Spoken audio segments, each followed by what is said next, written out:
नमस्कार दोस्तों, स्वागत है आपका हमारे चैनल बिहारी नॉनस्टॉप न्यूज में। तो चलिए बिहार की 10 प्रमुख बड़ी खबरों को जानते हैं। तो खबरों की ओर आगे बढ़ने से पहले अगर आप चैनल में नए हैं तो चैनल को सब्सक्राइब करना ना भूलें, और अगर आपके जिले में कोई भी समस्या है तो नीचे कमेंट बॉक्स में हमें जरूर बताएं।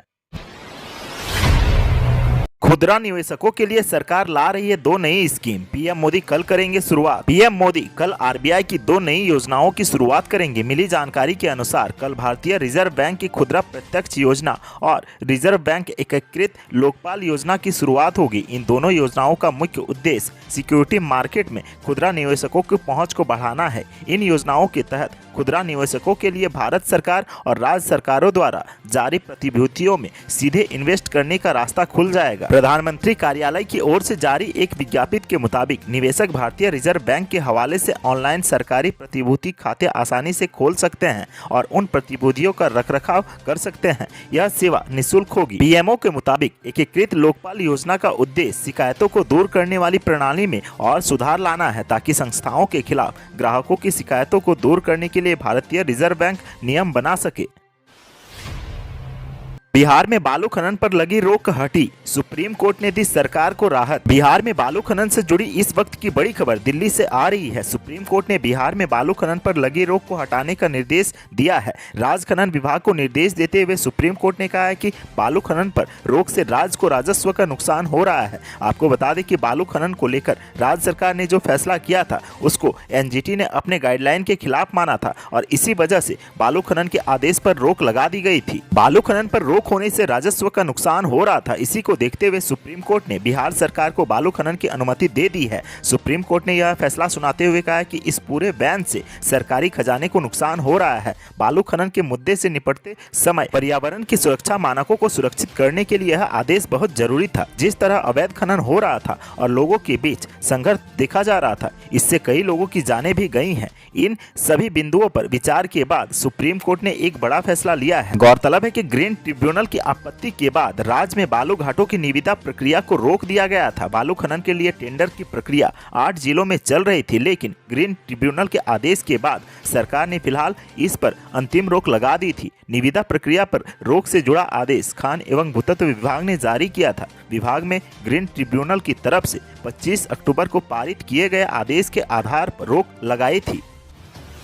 तेजस्वी ने बेरोजगारी को लेकर एक बार फिर सरकार को घेरा। झांकी पोस्ट करते हुए कहा, 23 राज्यों से अधिक बेरोजगारी बिहार में है। एक बार फिर से बेरोजगारी को लेकर नेता प्रतिपक्ष तेजस्वी यादव ने बिहार सरकार को घेरा है। राज्य में बढ़ रही बेरोजगारी को लेकर तेजस्वी ने नीतीश सरकार पर हमला बोला है। तेजस्वी यादव ने छठ पर्व में एक पूजा समिति द्वारा बनाए गए कार्टून को सोशल मीडिया पर पोस्ट किया है। तेजस्वी ने बिहार के एनडीए सरकार पर बेरोजगारी बढ़ाने का आरोप लगाया है। ऐसे में एक बार फिर से बिहार में बेरोजगारी का मुद्दा गर्म हो गया। छठ महापर्व के मौके पर कई जगहों पर भगवान सूर्य की प्रतिमा स्थापित की गई थी। इस दौरान कई स्थानों पर झांकियां भी बनाई गई। बेरोजगारी का हाल बयां कर रही आरा की एक झांकी इन दिनों में चर्चा में आ गई है। इस झांकी को नेता प्रतिपक्ष तेजस्वी यादव ने सोशल मीडिया पर पोस्ट किया है। अपने ट्विटर अकाउंट से तेजस्वी यादव ने यह पोस्ट किया है। वहीं आरजेडी ने भी अपने ऑफिशियल पेज पर इसे शेयर किया है। आरजेडी नेता तेजस्वी यादव ने आरा के पूजा समिति में बनाए गए इस कार्टून को पोस्ट करते हुए लिखा है कि बिहार में 23 राज्यों से सबसे अधिक बेरोजगारी है। बिहार की बेरोजगारी दर देश की बेरोजगारी दर से कई गुना अधिक है। 16 वर्षों की नीतीश भाजपा सरकार देश के सबसे युवा प्रदेश बिहार के युवाओं को स्थायी नौकरी देने, रोजगार सृजन करने, उद्योग धंधे लगाने एवं पलायन रोकने से पूर्णतः विफल रही है।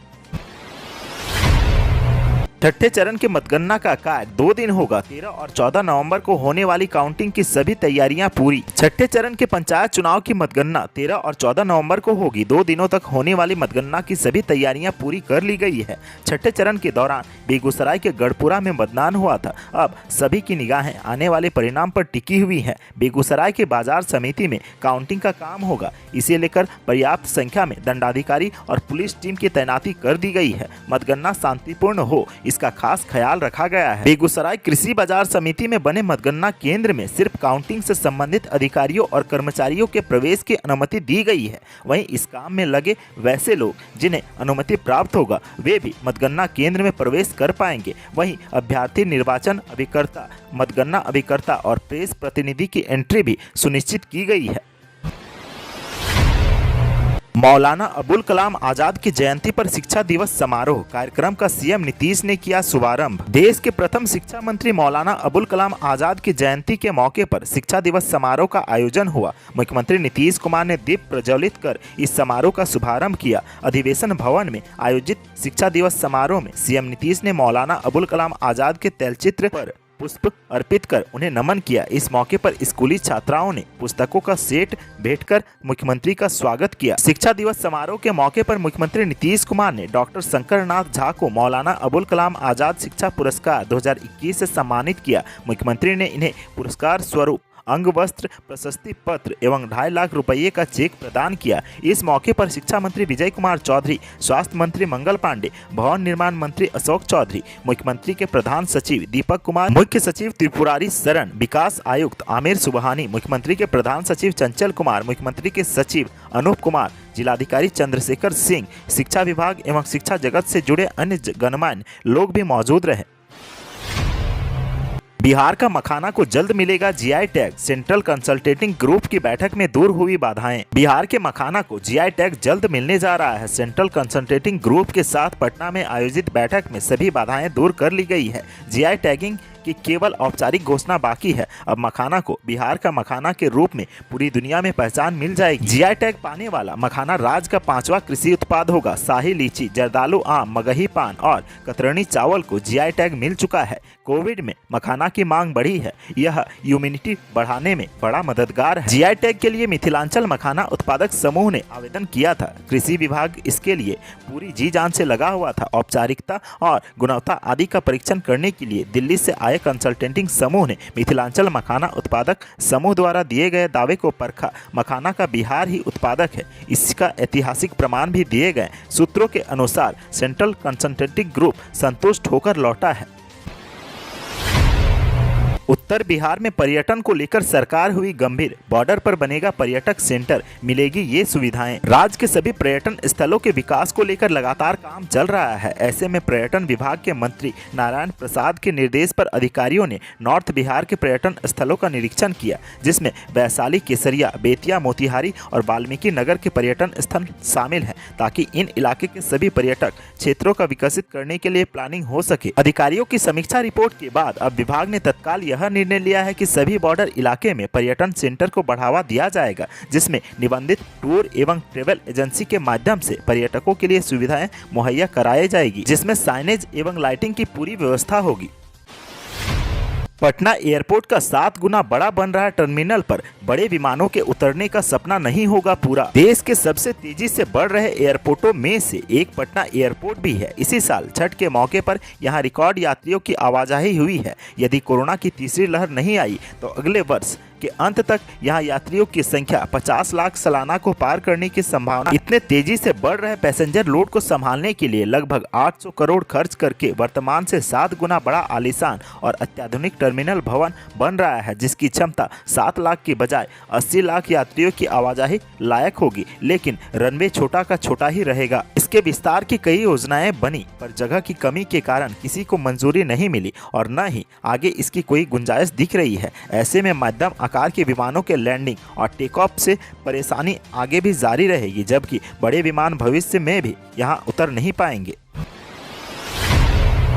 पटना में हाथ पैर बांधकर हो रहा था महिला मरीज का इलाज। मौत के बाद 2 डॉक्टर हिरासत में। छठ के बीच पटना सिटी से मरीज के साथ दुर्व्यवहार और इलाज में लापरवाही से हुई मौत का मामला सामने आया है। पटना सिटी के मोर्चा रोड स्थित लक्ष्मी इमरजेंसी हॉस्पिटल में एक महिला की मौत के बाद उसके परिजनों ने अस्पताल में जमकर हंगामा किया है। अस्पताल में तोड़फोड़ के साथ अस्पताल के 2 डॉक्टरों के साथ जमकर मारपीट की गई। नर्स के साथ भी बदसलूकी की हुई है। सूचना मिलते ही चौक थाना की पुलिस मौके पर पहुंची और काफी मशक्कत के बाद मामले को शांत किया गया। 2 डॉक्टर और मृतका के पति एवं पिता को थाने में रखा गया है। घटना के बारे में बताया जाता है कि बख्तियारपुर के सालिमपुर थाना क्षेत्र स्थित मिल्कीपुर गांव निवासी 30 वर्षीय चिंकी देवी को बेचैनी की हालत में जॉन्डिस के इलाज के लिए मंगलवार की सुबह 9 बजे लक्ष्मी इमरजेंसी हॉस्पिटल मोर्चा रोड में भर्ती किया गया था। इलाज के दौरान देर रात उनकी मौत हो गई। मृतका के पति ने अस्पताल की लापरवाही का आरोप लगाते हुए बताया कि अस्पताल में एडमिट करने के बाद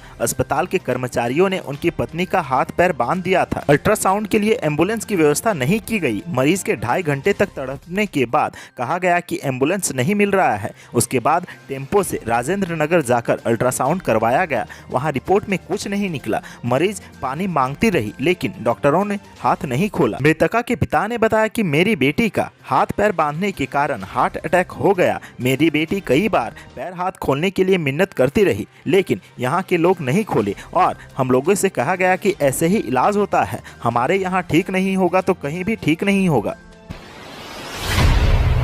बिहार में प्रसिद्ध सोनपुर मेले के आयोजन पर संशय बरकरार, लोग तैयार लेकिन प्रशासन बना मौन। बिहार के प्रसिद्ध सोनपुर मेले का आयोजन इस साल होगा या नहीं, इसे लेकर संशय बरकरार है। कोरोना महामारी के कारण बीते साल मेले का आयोजन नहीं हो सका था। वहीं इस साल लगातार दूसरी बार इस एशिया में फेम हरिहर क्षेत्र सोनपुर मेला के लगने पर संशय बरकरार है। कार्तिक पूर्णिमा के अवसर पर लगने वाले मेला में अब मुश्किल से 10 दिन बचे हुए हैं लेकिन प्रशासनिक स्तर पर न कोई तैयारी है न सरकारी स्तर पर इस मेले के आयोजन की घोषणा हुई है। वहीं इस वर्ष मेले के आयोजन को लेकर स्थानीय लोग आक्रोशित है और इस साल हर हाल में मेले के आयोजन का संकल्प ले चुके हैं। स्थानीय लोग सरकारी स्तर पर मेले के आयोजन की मांग के लिए संघर्ष के साथ साथ अपने स्तर से निजी जमीन में मेला लगाए जाने की घोषणा कर चुके हैं। इसे लेकर विभिन्न दुकानदारों को आमंत्रित भी किया जा रहा है। आपको बता दें कि सोनपुर क्षेत्र के लकड़ी बाजार हो या लोहा बाजार या कश्मीरी मार्केट हो या बुलेन मार्केट या घोड़ा गाय व बकरी बैल आदि बाजार,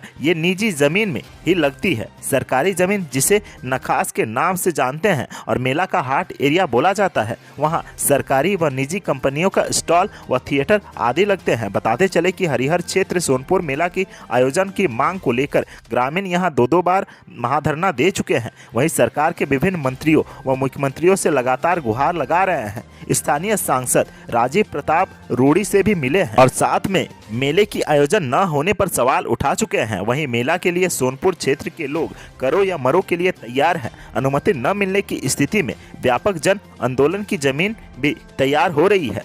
तो आज के सुर्खियों में बस इतना ही। बिहार से जुड़ी खबरों के लिए सब्सक्राइब करें हमारे चैनल को और साथ ही साथ अपने दोस्तों और रिश्तेदारों में शेयर करना ना भूलें। धन्यवाद।